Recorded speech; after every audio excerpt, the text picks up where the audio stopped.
Peace and blessings, beautiful people. Peace and blessings. This is Empress Imani, and welcome to this episode of Sacred Love Lessons. Each of us must confront our own fears, must come face to face with them. How we handle our fears will determine where we go with the rest of our lives, to experience adventure or to be limited by the fear of it. Judy Blume. If this is your first time here, I'm Empress Imani, inspirational teacher of Sacred Love Lessons. I help women to honor the love within so they too can manifest the life of their dreams. We're in season 4, The Art of Being You, 46 Laws of Spiritual Power. And today we're covering Law 36, Release Fear.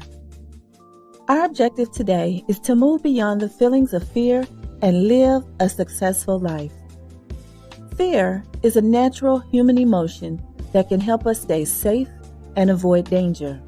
However, fear, false evidence appearing real, can also hold us back from pursuing our goals and living our best lives if we surrender our power to it. So over the last week, you guys, I have been watching documentaries on Netflix. And in those documentaries, it was like this common theme in all of them. There was one person who was exerting dominion and control over several other people. In each case, he was using fear as a weapon to control people. He stole their sense of security, money, energy, time, good health, and resources. One woman was under his control for over 10 years. He also ruined their reputations and relationships with others and drained all the trust and goodwill currency from those relationships. What I noticed in each case is that each person surrendered their power to the perpetrator. If you find yourself paralyzed by fear, there are a few things you can do to overcome it and move forward. First of all, let me say, I am not a medical doctor or a medical professional. If you have feelings of overwhelming fear and you need medical attention, seek a licensed medical professional immediately. Also, if you find yourself under the coercive control of someone else, call a trusted source, whether it be a police, a friend, even a stranger, someone that you can trust, and get help immediately. So one of the first things that you want to do to release fear is you want to acknowledge your fear. The first step to overcoming fear is to acknowledge it. Don't try to suppress or ignore your fear. Instead, allow yourself to feel it fully. It's important to accept our fear in order to move beyond it. Admitting you feel these feelings is half the solution. So you want to acknowledge your feelings of fear. Number 2, identify the source of your fear. Once you've acknowledged the feelings of fear, take some time to identify the source of it. What exactly are you afraid of? Is it a specific situation, person, place, or outcome? Once you know what you're afraid of, you can start to develop strategies for overcoming it. So you want to identify the source of your feelings of fear. Number 3, challenge your negative thoughts. When we're afraid, our minds often start to race with negative thoughts. We may imagine all the worst case scenarios or tell ourselves that we're not capable of handling the situation. These negative thoughts can make your fear even worse. To challenge these thoughts, ask yourself if they're really true. Is there any evidence to support them? For me personally, I always cast down negative thoughts and feelings with my words. For example, when I have feelings of not enoughness or I feel weakness, I say to that, using my words, I am strong. I can do all things through my God-Goddess power that strengthens me. I am strong, and I can do all things through my God-Goddess power that strengthens me. When I have feelings of lack, I say, I am blessed and highly favored. The anointing of God-Goddess rests upon me. I am rich, and everything I touch prospers. I am blessed and highly favored. The anointing of God-Goddess rests upon me. I am rich, and everything I touch prospers. When I have lack of clarity and I need direction, I say, I am divine guidance, and I am divinely guided in everything I do. I am divine guidance, and I am divinely guided in everything I do. When I feel unsafe, I say, I am divinely protected. No weapon formed against me shall prosper. I am divinely protected, and no weapon formed against me shall prosper. When I have feelings of feeling unloved, I say, I am loved, and I experience love everywhere I go. I am loved, and I experience love wherever I go.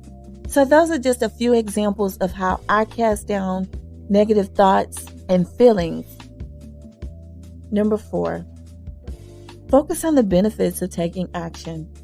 When we're afraid, it's easy to focus on all the potential risks of taking action. However, it's important to also consider the benefits of overcoming your fear. What could you achieve if you were not afraid? Thinking about the potential rewards can give you the motivation to take action even when you're scared. Now, this one reminds me of the story of the hungry lepers. It's in 2 Kings chapter 7 in the Bible. And I'm just going to sum it up and then I'll read a little bit to you. There were 4 lepers that were living outside the city gates. During that time, if you had leprosy, they would outcast you and you would be set apart from everyone else. So there were 4 lepers and they were living outside the city gates. There was a famine in the city. The 4 lepers began to discuss their options. They thought they could remain where they were and die. They could go into the city, which was also under a famine, and they could die there, but at least they'll be around, family and friends. Or they could go to the enemy's camp and surrender where death was uncertain. So they had like a 50-50 chance. Maybe they would die, maybe they would live. Who knows? None of the options looked good. The lepers decided to go to the enemy's camp. Let's see what happened next. So I'm going to pick up in 2 Kings chapter 7, verse 5. And they rose up in the twilight to go into the camp of the Syrians. And when they were come to the uttermost part of the camp of Syria, behold, there was no man there. Verse 6. For the Lord had made the host of the Syrians to hear a noise of chariots and a noise of horses, even the noise of a great host. And they said one to another, Lo, the king of Israel hath hired against us the kings of the Hittites and the kings of the Egyptians to come upon us.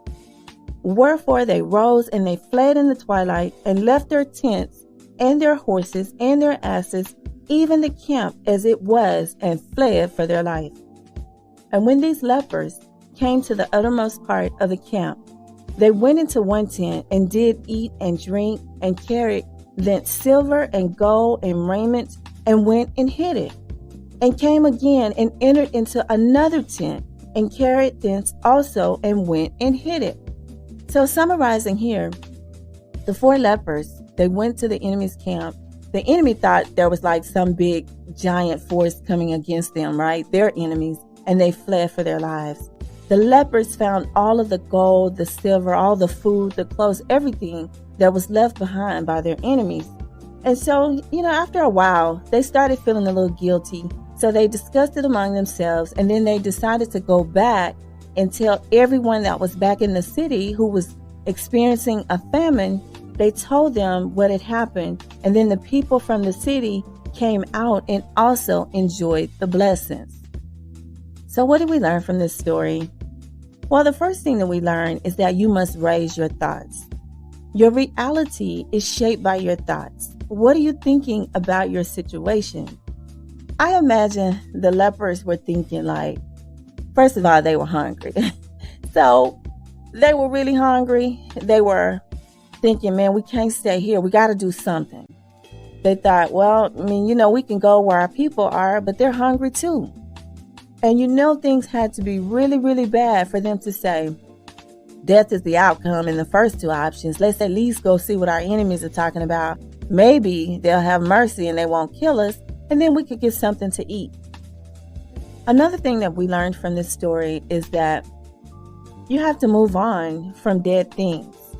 When I say dead things, I'm talking about dead relationships, dead-end jobs, old beliefs, old ways of doing things, old places. Have you heard people say, that's the way we've always done it? Well, that's part of the problem. If you're doing things the way you've always done them and you've hit a dead end, you may want to do something differently. And in this case, the tradition was for the lepers to be outcast. And they were doing that. They were resting in a traditional position outside the city gate. But then they thought, hey, we got to do something different. We got to move on from this situation, because if we stay here, we're going to die here.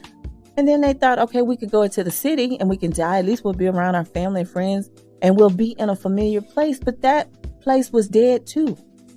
And they thought, nah, we got to do something different than that, because that's a dead place too. And that's what forced them out to look beyond that and look at the enemy and say, let's try something different. Okay, we might make it. And in the end, they did. So you want to move on from dead things. Another thing we learned from the story is you must take inspired action. A lot of people get caught up in thinking about taking action. Some people get caught up in talking about taking action. But you must move into the taking inspired action stage. You don't need to know the whole plan. I know sometimes people get caught up in that, trying to figure out the whole thing. You don't need to know the whole thing. The only thing you need to know right now is the next most appropriate step. That's it. Just one step. Whatever the next best step is, that's all you need to know right now. So you want to take inspired action. Another thing that we learned from this story is that you must share with others. When you share with others, you keep the flow of abundance flowing into your life. That's how you keep the flow going. It's based on the law of giving and receiving, the law of circulation, the law of reciprocity. That's how you keep the flow going. Number 5, take small steps. If your fear is overwhelming, don't try to face it head on all at once. Instead, start by taking small steps. And that just goes to what we learned in the story with the lepers. You don't have to know the whole plan. You don't even have to know the outcome. All you have to know is the next step. What's the next step? That's it. Do that, right? Number 6, find a support system. Now for me, on this one, I rely heavily on my spiritual team. I go inward. I rely heavily on my intuition, heavily on my higher self, my God self. I highly recommend that you turn to your spiritual team. This could be the Most High, your angels, Orishas, your ancestors, whatever you consider your spiritual team to be. That's very important. I also understand that sometimes we need people here in the 3D reality. So having people to support you can make a big difference in your ability to overcome fear. Talk to trusted friends, family members, or go see a therapist about your fears. They can offer you encouragement and help you to develop strategies to overcome your fear. With this right here, I highly recommend that you be very careful, very selective about the people that you allow in your ear, the people that you allow in your space, the people that you allow to speak over your situation. Be very careful, very selective, and you want to choose people who are high vibing, who are loving, caring, people who have your best interest at heart. Those are the kind of people you want to choose. Some additional tips for feeling fear and doing it anyway include visualize success. Take some time to visualize yourself successfully completing the task or the situation that you're afraid of. This can help to boost your confidence and make the task seem less daunting. You can also remember your past success. Now, this right here really helps me. I refer back to whatever accomplishments that I already have under my belt. When I'm facing something difficult, I remind myself that I have it in me. I am strong and I can do all things through my God-Goddess power that strengthens me. Think about times when you've overcome fear in the past. This can remind you that you are capable of handling whatever challenges you come up against. That's very important. It's a way for you to encourage yourself. I highly recommend that you do this process here. And then don't be afraid to learn lessons. Some people consider learning lessons as failure. I do not. I consider them as learning lessons. Everyone learns lessons at some point in their lives. Learning lessons is not the end of the world. It's simply an opportunity to grow. So be open to learning. Celebrate your progress. As you start to face your fears, take the time to celebrate your progress. No matter how big or small you think it is, this will help you to stay motivated and keep you moving forward. And then also remember, you don't have to be fearless to be successful. Now, this one reminds me of the time when I think I was like 18. I've been out on my own since I was 18. And I was on my way to college. I was a single mom. And I was getting ready to go off to college in another state. And I was going to visit the school by myself. I just assumed, I was from a big city. I was going to a smaller college town. I just assumed the bus station would be open. So I catch the bus, the Greyhound bus from Dallas. That's where I'm from, Dallas, Texas. And I ride up to Norman, Oklahoma. It was about 8 o'clock when I got to Norman. And at that time, this was like in 1991. At that time, the bus station was closed. I had no idea. I just assumed it would be open. My original plan was when I got to the bus station, I was going to call a taxi and ride to the hotel from there. Well, that didn't happen. So when I got there, they let me off. It was dark in the middle of the night. I was by myself and I got off the bus and I was so scared. I was so scared. I did not cry, at least not on the outside, but on the inside, I immediately began to pray. And I remember thinking, okay, God, it's me and you, and I need your help right now. That's all I could think. I need your help right now. So I looked over and I saw a payphone. I didn't have a cell phone or anything like that. Keep in mind, this was 1991. So I see this payphone. I go over to the payphone. And when I go over to the payphone, it's just covered in yellow cab taxi stickers. And I just began to laugh. And of course, I used the payphone. I called a taxi. I waited right there by the phone booth because it had like a little light on it. And I felt safer by the phone booth. So I just waited until the taxi picked me up. And then I rolled from there to the hotel. But I was very, very afraid. And the whole time during the wait, I just was saying, thank you, God, for being here with me. Thank you for being here with me. Thank you, Archangel Michael, for protecting me. Because I was really afraid. There was no way for me to turn around. The bus left me there. I was out there by myself. So there was only one direction, and that was forward. So keep in mind that you don't have to be fearless to be successful. You can feel the fear and do it anyway. And shout out to all my Sooners out there. I love you guys. So the moral to the story is to just take things one step at a time and don't let your fear stop you from pursuing your goals. I'll leave you with this final thought. It's important to remember that fear is a normal human emotion.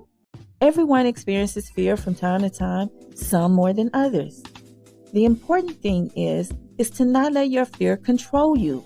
By following the tips in this episode, you can learn to overcome your fear and live a more fulfilling life. The power is yours. That's what I have for you today. Law 36 of 46 Laws of Spiritual Power, release fear. If you are releasing fear and you want to share, please leave us a comment. We would love to hear from you. If you're listening on YouTube or wherever you're tuning into the world, don't forget to click that like, comment, and subscribe. And until we speak again, be the light.